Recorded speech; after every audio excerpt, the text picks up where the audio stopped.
Hello friends, நான் உங்கள் புல் king.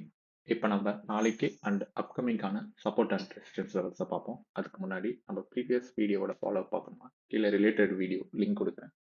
அதை போய் செக் பண்ணி பாருங்க. மார்க்கெட் ஆல்மோஸ்ட் இமீடியட் ரெஸ்ட் வந்து 540 ப்ளஸ் பாயிண்ட்ஸ் கீழே விழுந்திருக்கு. இப்போ நம்ம அப்கமிங்கான சப்போர்ட் அண்ட் ரெஸை பார்ப்போம். சப்போர்ட் ஸ்ட்ராங் ரெஸ்ன்னு பார்த்தீங்கன்னா 25842 டு 25793 இது வந்து ஒரு ஸ்ட்ராங் ரெஸ்ஸாக இருக்கும். இமீடியட் ரெஸ் வந்து 257072 25658 இது வந்து இமீடியட் ரெஸ்ஸாக இருக்கும். இமீடியட் சப்போர்ட் வந்து 253292 25268 இது வந்து ஒரு இமீடியட் சப்போர்ட்டாக இருக்கும். ஸ்ட்ராங் சப்போர்ட் அதை ஃபாலோ பண்ணி கீழே வந்தீங்கன்னா 251142 25066 இது வந்து ஸ்ட்ராங் சப்போர்ட்டாக இருக்கும். ஸோ இதுதான் அப்கமிங்கான strong support and strong rest levels. Market இதை எப்படி ரியாக்ட் பண்ணுதுன்னு சொல்லிட்டு பார்ப்போம். தேங்க்யூ ஃபார் வாட்சிங். Have a profitable day. Happy trading.